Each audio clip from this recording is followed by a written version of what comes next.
Robotic joint replacement surgery किन मरीजों को करानी चाहिए, इसके क्या होते हैं फायदे, बहुत सारे सवालों को लेकर संवाददाता जितेंद्र शर्मा ने बातचीत की। ज्वाइंट रिप्लेसमेंट सर्जन डॉक्टर निकुंज अग्रवाल से क्या जानकारी दी, देखिए इस रिपोर्ट में। नमस्कार दोस्तों, स्वागत है आपका दैनिक भास्कर डिजिटल में और मैं जितेंद्र शर्मा। दोस्तों, हमारे साथ मौजूद हैं वरिष्ठ ऑर्थोपेडिक सर्जन डॉक्टर निकुंज अग्रवाल।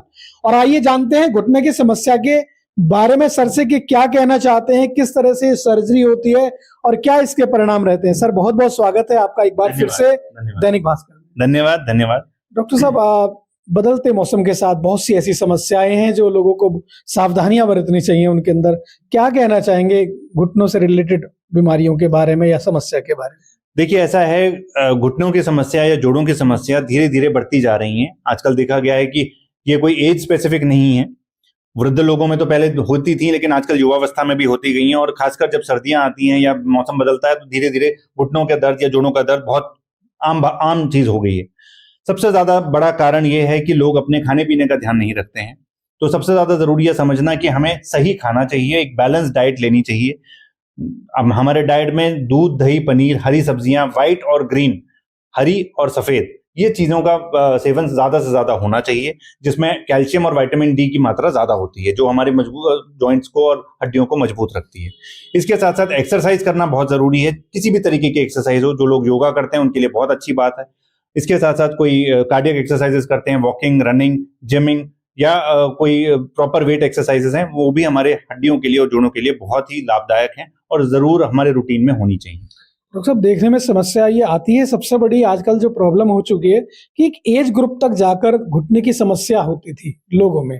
जैसे हमारी दादी हो गई, नानी हो गई, हमारे पिताजी है, जो एक एज ग्रुप में चले जाते थे।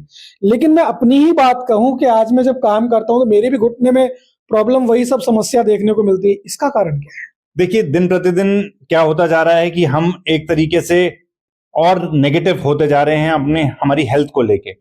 आप सोचें, आज से 30 साल पहले या 40 साल पहले या जो पहले पूर्वज होते थे वो बहुत स्वस्थ रहते थे, लेकिन अब धीरे धीरे वृद्धावस्था में बहुत ज्यादा ये बीमारियां बढ़ती जा रही हैं। इसी तरीके से ये बीमारियां वृद्धावस्था के साथ साथ युवावस्था में भी आनी शुरू हो गई हैं। सबसे बड़ा कारण यही है कि लोग आजकल अब कोई रूटीन का फॉलो नहीं करते हैं, कोई डिसिप्लिन नहीं है, लेट सोते हैं, लेट उठते हैं, किसी भी तरीके की एक्टिविटी में इन्वॉल्व नहीं होते हैं। तो बहुत जरूरी है कि एक डिसिप्लिन, एक प्रॉपर नियम से अपनी लाइफ को चलाना चाहिए, अच्छा खाना पीना करना चाहिए, एक्सरसाइजेस करनी चाहिए और बहुत रेगुलर बेसिस पे हमें टेस्ट करवाते रहने चाहिए कि अगर हमारे पूर्वजों में या हमारे पेरेंट्स में अगर घुटनों की समस्याएं हैं तो आगे वाली जनरेशन में 10 साल पहले ये घुटने की समस्या आ सकती है। तो इस चीज का ध्यान रखना जरूरी है। जॉइंट रिप्लेसमेंट जो हो रहा है वो रोबोटिक द्वारा हो रहा है। बिल्कुल। देखिए, जॉइंट रिप्लेसमेंट एक बहुत ही सक्सेसफुल सर्जरी है और पिछले करीब 20-25 सालों से ये बहुत कामयाब अपने रिजल्ट्स देती जा रही है। धीरे धीरे जैसे जैसे विज्ञान ने प्रगति करी, एक रोबोटिक जॉइंट, पहले लेजर आया, फिर नेविगेशन आया, अब रोबोटिक जॉइंट रिप्लेसमेंट पिछले 2-3 सालों से बहुत तेजी से रफ्तार पकड़ रहा है। और इसका कारण यही है कि रोबोटिक जॉइंट रिप्लेसमेंट के रिजल्ट्स और जो परिणाम है वो बहुत ज्यादा कामयाब हैं। और वो क्यों है? वो इसलिए हैं क्योंकि रोबोटिक जॉइंट रिप्लेसमेंट में एक बहुत अच्छी प्लानिंग के तहत ये काम होता है। और हमें पता है कोई भी चीज को हम अगर प्लानिंग से करें तो उसके रिजल्ट्स बहुत सक्सेसफुल होते हैं। रोबोटिक जॉइंट रिप्लेसमेंट में हम एक प्रॉपर प्लानिंग, कंप्यूटराइज्ड प्लानिंग से हर एक मरीज के घुटने का आकार का पता लगाते हैं। अगर उसके घुटने का आकार 10 सेंटीमीटर का है तो हमें एग्जैक्टली 10 सेंटीमीटर का पता पहले ही लग जाता है ऑपरेशन शुरू करने से पहले। तो हमें पहले से ही पता होता है कि इसमें 10 साइज का घुटने का कैप आएगी। इसके साथ साथ जो अलाइनमेंट है उस मरीज का पर्सनलाइज्ड अलाइनमेंट का पता लगता है इस रोबोट से। तो हमें पता लग जाता है कि हाँ, इसमें 3 डिग्री की डिफॉर्मिटी है, 3 डिग्री का टेढ़ापन है और उसको हमें कितना ठीक करने की जरूरत है। ये सब चीजें हमें रोबोट से पहले नहीं पता चलती थी। हम एक अंधाधुन आंख के अनुमान से ये सब चीजें करते थे। तो बहुत ही जायज बात है कि रोबोटिक जॉइंट रिप्लेसमेंट के रिजल्ट्स बहुत ज्यादा कामयाब हैं। इससे लॉन्गिटिविटी बहुत बढ़ जाती है, घुटना जितना लंबा चलेगा ये बहुत ज्यादा बढ़ सकता है।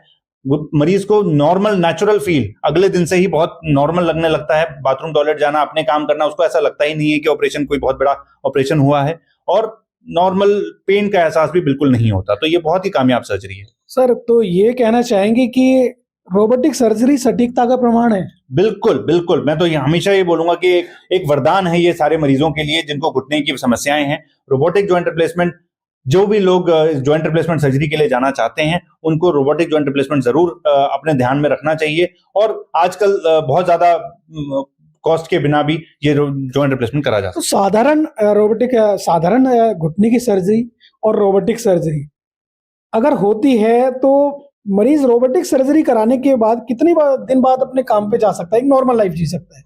देखिए, अगले दिन से ही हम उसको चलना फिरना शुरू करा देते हैं। शुरुआत में वॉकर या छड़ी के सहारे, जिससे वो बाथरूम टॉयलेट जाना अपने छोटे मोटे काम कर सकता है। धीरे धीरे करके 3 से 4 दिन में अस्पताल से छुट्टी हो जाती है।